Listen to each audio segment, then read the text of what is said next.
Sometimes the most frightening sound in the world is silence from the person who never forgets to call. Every evening at exactly 7:30, my phone would light up with the same name, Ethan Callahan. Sometimes the call lasted 2 minutes, sometimes 20. We talked about books, coffee, annoying customers, weather forecasts that were always wrong, and all the ordinary things people rarely appreciate until they disappear. That Thursday evening, the call never came. Neither did mine. Looking back, I still do not know why I believed I could carry everything alone. Maybe pride, maybe exhaustion, maybe the dangerous habit of convincing yourself that if you ignore a problem long enough, it will somehow solve itself. My name is Hannah Brooks, and for the past 6 months my life had been slowly unraveling in ways nobody noticed. The small bookstore I managed near the waterfront was struggling. Bills arrived faster than customers. Repairs seemed endless. Every week brought another unexpected expense. I smiled through all of it. I always smiled. People expect strength from the person who never complains. Eventually, you learn to perform it even when you no longer feel it. That morning had started before sunrise. Inventory reports, supplier calls, a broken heating system, an unexpected inspection. By noon, I had forgotten to eat. By evening, I could barely think clearly. Yet I kept moving because stopping felt more dangerous. Stopping meant admitting I was tired. Stopping meant admitting I was scared. Around 6 o'clock, Ethan called. I watched his name appear on the screen while standing behind the bookstore counter. For several seconds, I stared at it. Then I pressed decline. The decision lasted less than a second. The guilt lasted much longer. A message arrived moments later. Everything okay? I typed 3 words. Just busy today. It was a lie. Ethan knew it. I knew it. But neither of us said anything more. Outside, rain began falling across Manhattan. By closing time, the streets glistened beneath reflections of traffic lights and storefront signs. I locked the bookstore door and stepped into the cold evening, carrying far more weight than the bag on my shoulder. Instead of going home, I walked toward the waterfront. The pier had always been my favorite place to think. The city looked different there. Quieter, more honest. The rain intensified as I reached the end of the wooden walkway. Waves rolled against the pilings below. Wind pushed strands of wet hair across my face. The skyline shimmered through mist and distant lights. Normally the view brought comfort. That night it only made me feel small. I sat on a weathered bench overlooking the water and finally allowed myself to stop pretending. For the first time in months, I admitted how exhausted I was. Not physically, emotionally. The kind of exhaustion that settles deep inside your chest and makes every decision feel heavier than it should. Somewhere across the city, Ethan stared at his phone. 7:30 arrived, then 8, then 8:15. No call, no message, no explanation. And for reasons he could not fully explain, a feeling settled into his stomach that refused to leave. The kind of feeling that whispers something is wrong long before you have proof. That night, while rain fell across the harbor and the city lights blurred against the darkness, neither of us knew that everything was about to change. There are moments when instinct moves faster than logic. Ethan would later struggle to explain why he left his office that night. He had meetings waiting, reports unfinished, a dozen responsibilities demanding attention. Yet none of them mattered once he realized something was wrong. At 8:23, he called me again. No answer. At 8:27, he called the bookstore. No answer. By 8:30, the uneasy feeling had become impossible to ignore.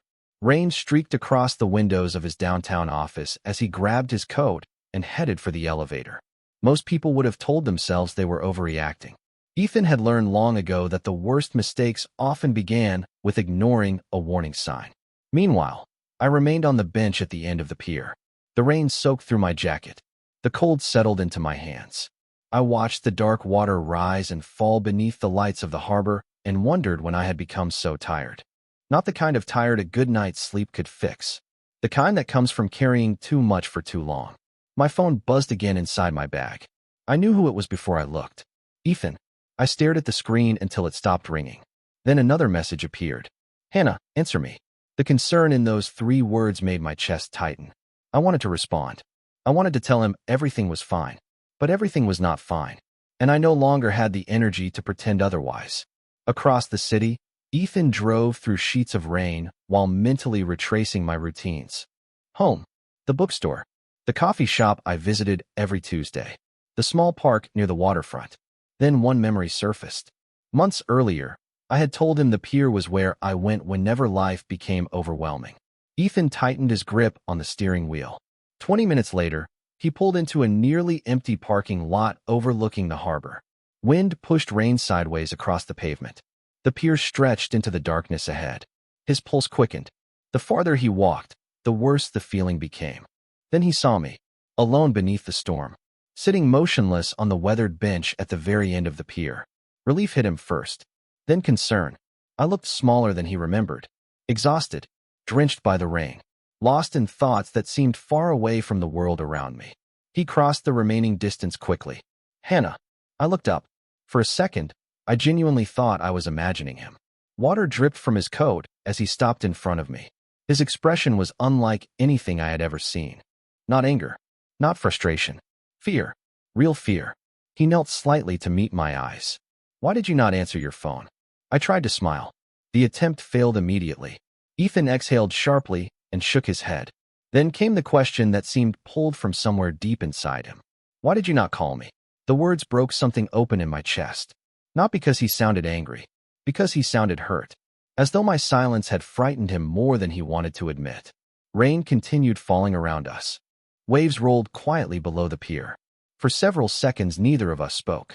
Then Ethan gently reached for my cold hands and frowned. You are freezing.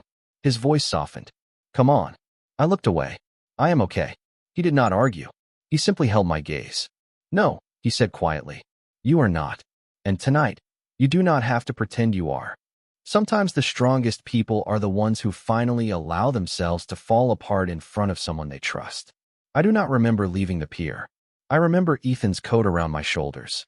I remember the warmth of his hand guiding me through the rain. I remember the quiet determination in his eyes every time I tried to insist that I was fine. By the time we reached his car, I no longer had the energy to argue. The city lights blurred beyond the rain-covered windows as he drove through Manhattan. Neither of us spoke much. The silence felt different now. Not lonely. Safe. Ethan glanced toward me several times during the drive, as if making sure I was still there. Every time our eyes met, he seemed to relax slightly. 40 minutes later, we arrived at a townhouse overlooking the river. I had been there before, but never like this. Never feeling so completely exhausted. Ethan led me inside and immediately handed me a warm blanket. Sit. His voice was gentle but firm. I obeyed without thinking. That alone should have surprised me. While I sat near the fireplace, he disappeared into the kitchen. A few minutes later, he returned with tea and a bowl of soup. The sight nearly made me laugh. Ethan Callahan terrified corporate executives and negotiated billion-dollar deals without blinking. Yet somehow he looked most comfortable carrying soup across a living room. Eat. I looked up. You always give orders. One corner of his mouth lifted. Only when people refused to take care of themselves. I took a few bites. The warmth spread through me slowly. For the first time all day, my hands stopped shaking. Ethan sat across from me, watching quietly. Not judging. Not interrogating. Just present. The fire crackled softly between us. Outside, rain tapped against the windows. Finally he spoke. How long? I frowned. How long what? How long have you been carrying all of this alone? The question settled heavily in the room. I stared into my cup. Minutes seemed to pass before I answered. Months. Ethan closed his eyes briefly. The reaction looked almost painful. Months, he repeated quietly. I nodded. I thought I could handle it. By yourself. His voice remained calm, but I could hear the frustration underneath. Not directed at me. Directed at the situation. Directed at every difficult day I had faced without help. I did not want to be a burden. The moment the words left my mouth, Ethan looked away. His jaw tightened. For several seconds he said nothing. Then he leaned forward. Hannah. The seriousness in his voice forced me to meet his eyes. You could never be a burden. Emotion caught unexpectedly in my throat. Nobody had ever said those words to me with such certainty. Not once. Ethan continued. Do you understand how worried I was tonight? I swallowed hard. I am sorry. He shook his head immediately. That is not what I need to hear. Silence filled the room again. Then he said the one thing I never expected. I need you to stop facing every storm alone. The firelight reflected softly in his eyes. There was no pity there. No obligation. Only concern. Real concern. And sitting there wrapped in a blanket while rain fell outside the windows, I realized something that frightened me almost as much as it comforted me. For the first time in a very long time, I wanted to believe him. The truth has a way of revealing itself when someone cares enough to keep asking questions. I woke the next morning to sunlight spilling across the guest room window. For a few seconds, I forgot where I was.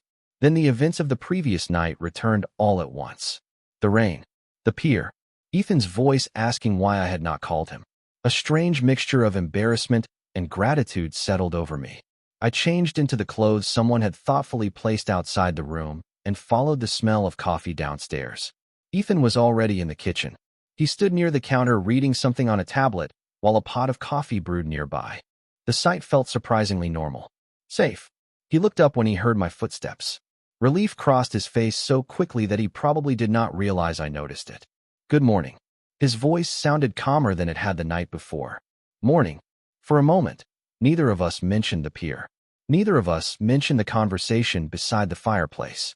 Instead, he handed me a mug of coffee exactly the way I liked it. No questions. No discussion. Just quiet understanding. That somehow made everything harder. Throughout breakfast, Ethan spoke about ordinary things. A new bookstore opening in Brooklyn. A restaurant recommendation from one of his associates. A documentary he thought I might enjoy. The effort was obvious. He was giving me space. Waiting until I was ready. Unfortunately, readiness never arrived. Around noon, my phone began ringing repeatedly. The screen displayed the name of the bookstore's landlord. My stomach tightened immediately. I silenced the call. A minute later, another message arrived. Then another. Ethan noticed. Of course he did. He noticed everything. Hannah. I stared into my coffee. It is nothing. He leaned back slightly. You are a terrible liar. Under different circumstances, I might have laughed. Instead, I felt tears threatening to appear. The reaction shocked both of us. I almost never cried. Especially not in front of other people. Ethan's expression softened immediately. Hey. The single word carried more concern than most speeches. I looked away. The bookstore is behind on several payments. Silence filled the room. Not judgment. Not disappointment. Just silence. Once the first truth escaped, the rest followed. The heating repairs. The supplier invoices. The declining sales. The months of pretending everything was manageable. I told him everything. Every fear. Every sleepless night. Every impossible decision. Ethan listened without interrupting. The longer I spoke, the more exhausted I felt. Not because I was explaining the situation, because I was finally admitting how much it hurt. When I finished, the room became quiet again.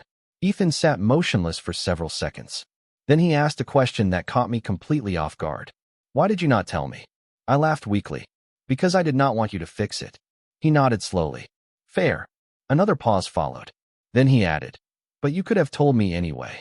The words landed harder than anything else he had said. Because he was right. Friendship was not supposed to exist only during easy days. Ethan stood and walked toward the window overlooking the river. For a long moment, he watched the water below. Finally, he turned back toward me. There was no anger in his eyes. No frustration. Only determination. The kind that appeared whenever he decided something mattered. And for reasons I could not yet explain, the look on his face made me believe that whatever happened next, I would not be facing it alone anymore. The people who protect you the most are often the ones who never announce they are doing it. The days after our conversation passed more quietly than I expected. Ethan never mentioned the bookstore again. He never pressured me. Never offered unsolicited solutions. On the surface, life appeared unchanged. I returned to work. Customers browsed shelves. Deliveries arrived. Coffee brewed in the small corner cafe attached to the store. Yet something felt different. Lighter. Not because my problems had disappeared. Because someone else finally knew they existed. One Monday morning, I arrived to find the heating system running perfectly for the first time in months. The repair company had completed work over the weekend. I frowned at the invoice attached to the service report. Paid in full. Confusion settled immediately. I called the company. There must be a mistake, I said. The receptionist sounded puzzled. No mistake, Ms. Brooks. Everything was handled. By whom? A brief pause followed. I am sorry. We are not authorized to share client information. The answer told me everything I needed to know. 2 days later, a supplier who had been pressuring me for payments suddenly offered a revised schedule with lower monthly installments. The following week, a local business association featured the bookstore in a community spotlight article that brought dozens of new customers through the doors. One coincidence could be ignored. Two could be questioned. Three became impossible to overlook. Late Friday afternoon, I walked into Ethan's office carrying a paper bag from my favorite bakery. He looked up from a stack of documents and immediately knew why I was there. "Hello, Hannah." I crossed my arms. "You paid for the heating repairs. Did you bring pastries?" I narrowed my eyes. "Ethan." He glanced at the bakery bag. "Those smell expensive." The corner of my mouth twitched despite my determination. Ethan stood and accepted the bag before motioning toward a chair. "Sit." "I am serious." "So am I." He poured coffee for both of us. Completely calm. Completely impossible. Finally, I set my cup down. "Why?" The single word hung between us. Ethan's expression softened. "Because the bookstore matters to you." That is not an answer. It is my answer. Frustration mixed with something warmer. Something more dangerous. Gratitude. Ethan leaned back slightly. "You spent months carrying everything by yourself." His voice remained quiet. "Allow someone else to carry a few boxes for a while." Emotion tightened unexpectedly in my chest. He was not trying to rescue me. He was trying to stand beside me. There was a difference. A very important difference. As evening settled over Manhattan, we left the office and walked along the riverfront. The water reflected thousands of city lights. Boats moved slowly through the harbor. The same harbor where everything had nearly fallen apart a few weeks earlier. Ethan stopped beside the railing and looked toward the skyline. "You know," he said, "most people think strength means never needing help." I smiled faintly. "That sounds like something I would say." "Exactly." He glanced toward me. "And you would be wrong." I laughed for the first time all day. A real laugh. Not the practiced version I gave customers. The sound seemed to please him more than he admitted. Standing beside the river beneath the glow of the city, I realized something surprising. Ethan had not solved my problems. He had done something much harder. He had convinced me that I no longer had to face them alone. Learning to trust someone is not a single decision. It is 1,000 small choices made one day at a time. The weeks that followed felt different from anything I had experienced before. Not because my life suddenly became easy. The bookstore still required attention. Bills still arrived. Problems still appeared without warning. The difference was that I no longer carried every burden alone. Ethan never hovered. He never monitored my every move. Instead, he appeared exactly when I needed him most and disappeared before his help felt overwhelming. One afternoon, a shipment of rare books arrived unexpectedly early. Normally, I would have spent hours moving heavy boxes through the store by myself. Instead, I arrived to find Ethan standing beside a stack of cartons wearing an expression that suggested he had already been working for at least 30 minutes. I stopped in the doorway. "What are you doing?" He looked up. "Lifting boxes. You have executives running international companies. Today I am lifting boxes." I laughed despite myself. By the end of the afternoon, the bookstore looked better than it had in months. New displays filled the front windows. Shelves were organized. Customers wandered through the aisles with renewed curiosity. Watching the transformation unfold filled me with something I had not felt in a very long time. Hope.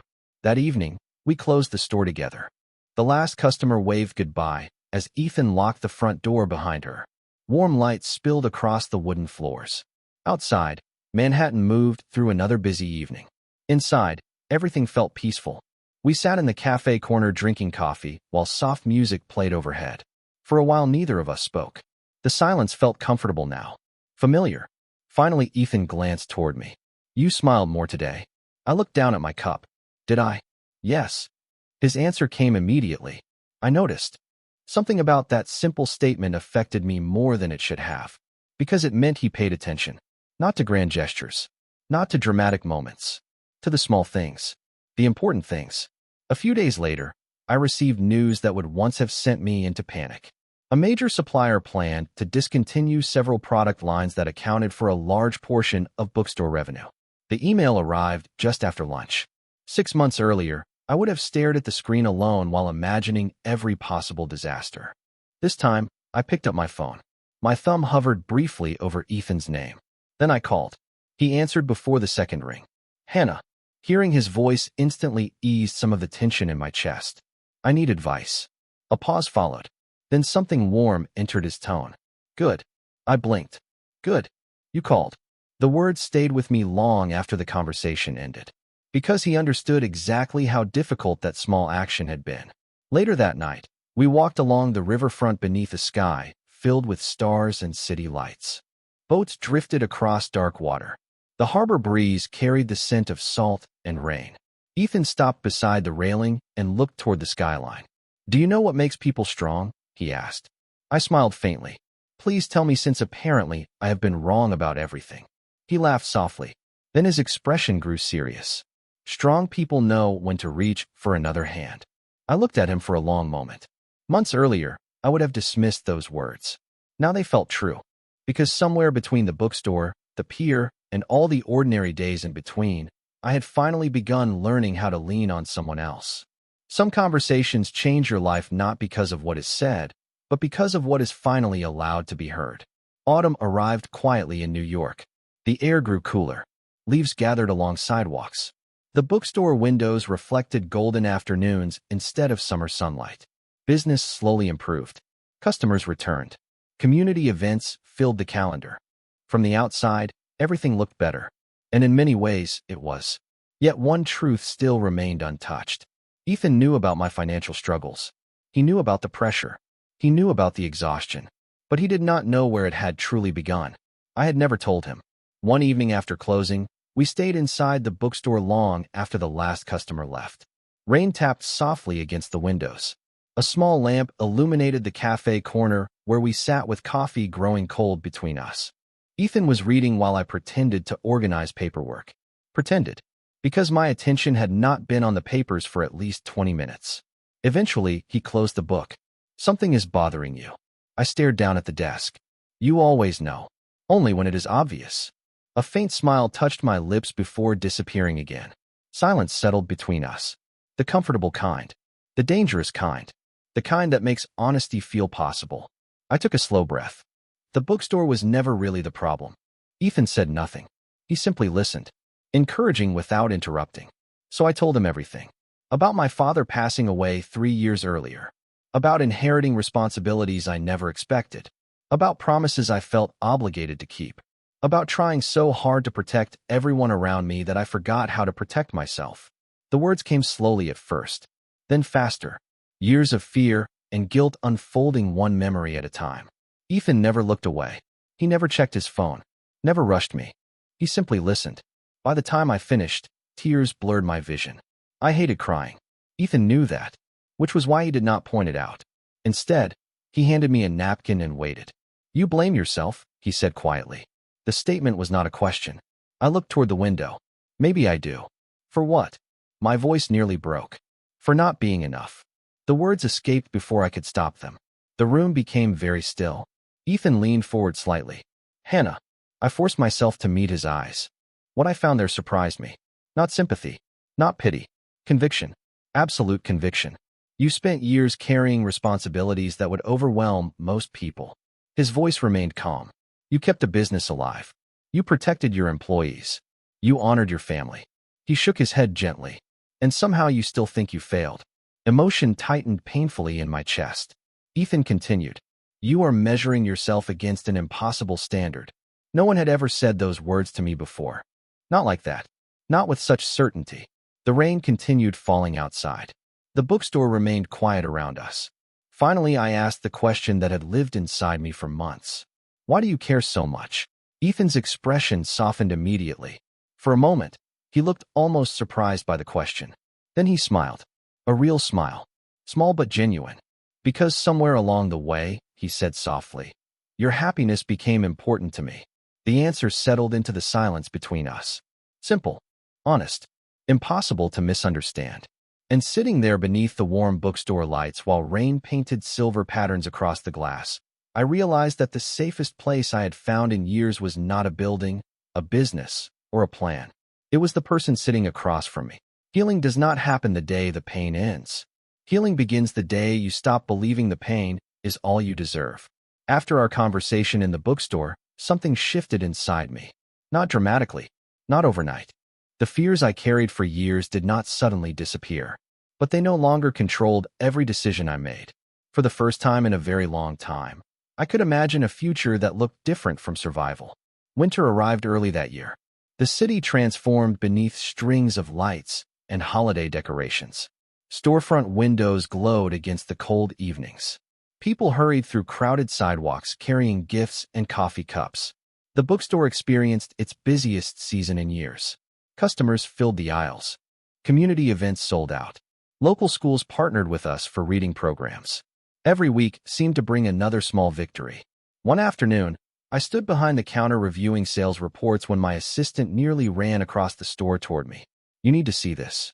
She placed a document in front of me. I stared at the numbers, then stared again. Revenue had exceeded projections for the third consecutive month.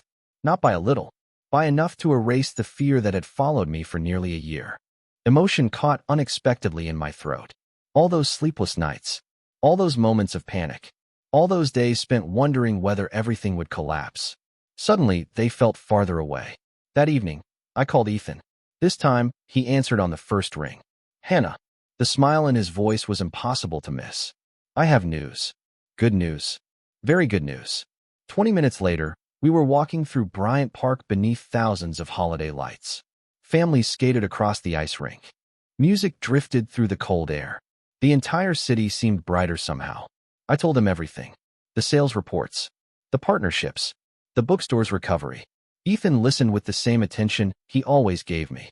When I finished, he stopped walking. "I am proud of you." 3 simple words. Yet they meant more than he realized. Because he was not proud of what I achieved. He was proud of who I became while achieving it. We continued through the park as snowflakes drifted softly from the sky. The city seemed quieter beneath the falling snow. Peaceful. Ethan looked toward the lights surrounding us. "Do you remember the night at the pier?" My smile faded into something softer. "I remember every minute." He nodded slowly. I thought I was losing someone important that night. The honesty in his voice stole my breath. For a moment, neither of us spoke. Then I reached for his hand. It felt natural, effortless, as though we had crossed that invisible line long ago without noticing. Ethan looked down at our hands before meeting my eyes again.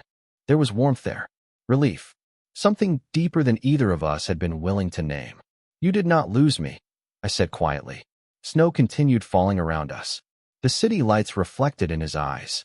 "No," he agreed. "I did not." Standing in the center of a crowded winter evening, surrounded by strangers and music and drifting snow, I finally understood something important.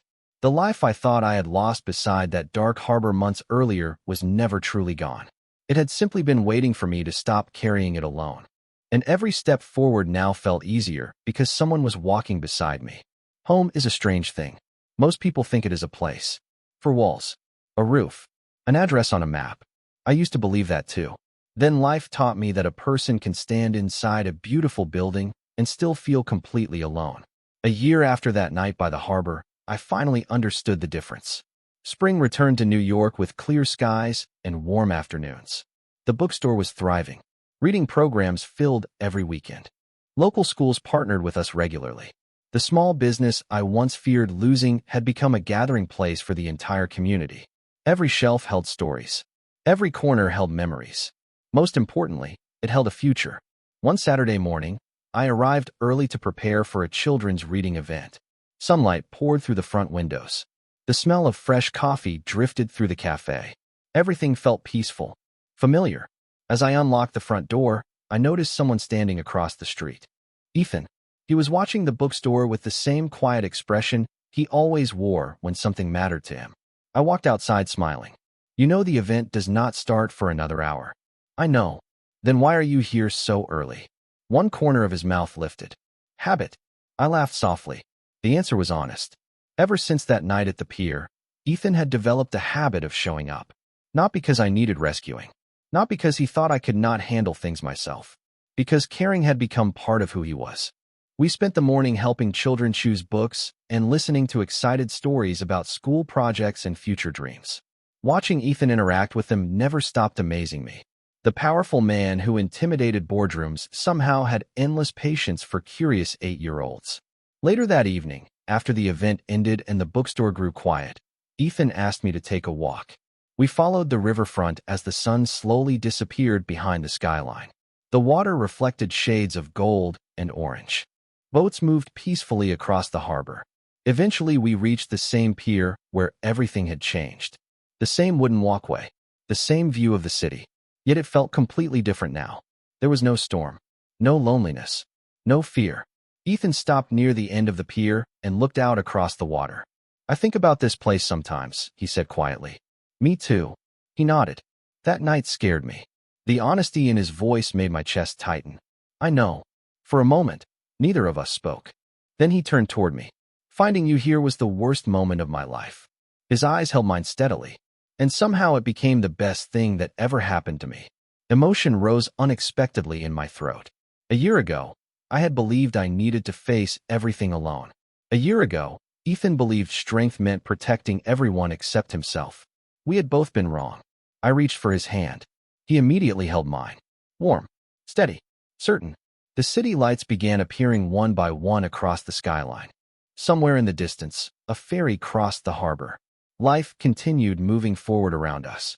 And for the first time, moving forward no longer felt frightening. Because the night he found me was not the night he saved me.